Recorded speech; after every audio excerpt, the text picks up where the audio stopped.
Matapos kumalat sa social media ang hiwalayan di umano ni Kailin Alcantara at Mavi. Tila may kanya-kanyang post si Carmina at Kailin na tila konektado daw sa kumakalat na issue. Usap-usapan nga kamakailan ng hiwalayan umano ni Kailin at Mavi. Sabi nga ng mga fans ni Mavi Legaspi at Kailin Alcantara, nag-iuso sila sa breakup ng maraming couple sa showbiz dahil break na rin ang dalawa. Isang patunay na tila naging national issue na ang Katniel breakup rumor ay ang dami ng taong nakikiosyoso dahil matagal nang hindi nagpaparamdam sa social media ang dalawa. Sinasabing nagsimula ang issue tungkol sa Katniel sa report ni OG Diaz sa isang YouTube vlog na nakatanggap siya ng di pa kumpirmadong balitang break na sina Catherine at Daniel. Ang dinig pa niya pa sekreto o manong nakikipagkita si Daniel kay Andrea Brillantes.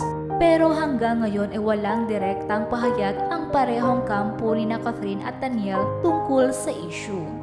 Ngunit totoo nga bang patama sa isa't isa ang post ni Carmina at Kailin?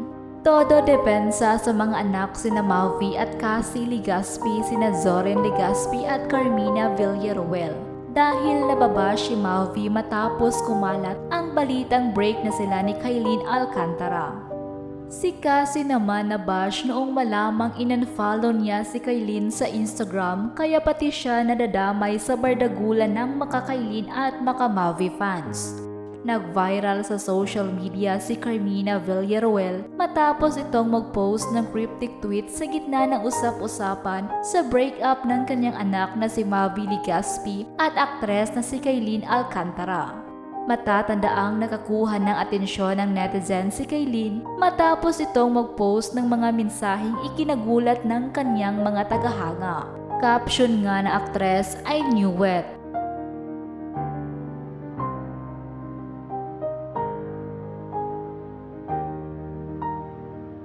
Si Mavi ay isa sa mga co-host ng Eat Bulaga ay nalink daw sa dancer na si Dasuri Choi.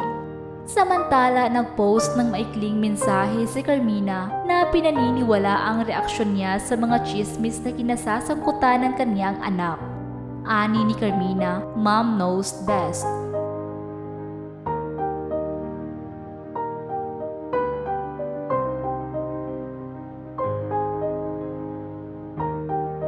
Marami ngang netizens ngayon ang nakisawsaw sa issue na ito, lalo na nga ang post na ito ni Carmina.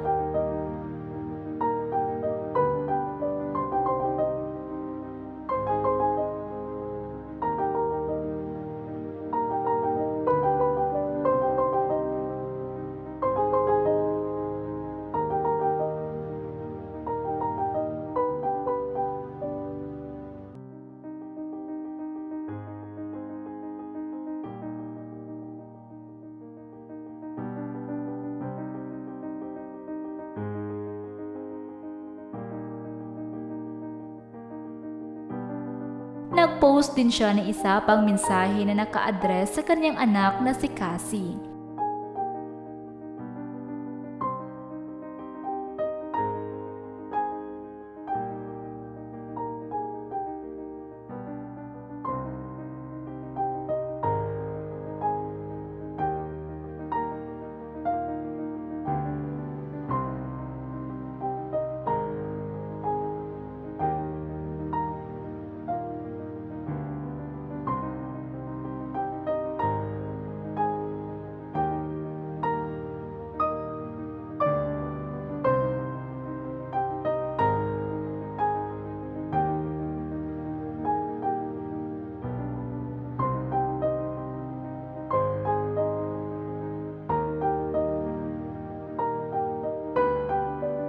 Samantala, wala pang reaksyon sina Mavi at Dasuri sa nasabing issue.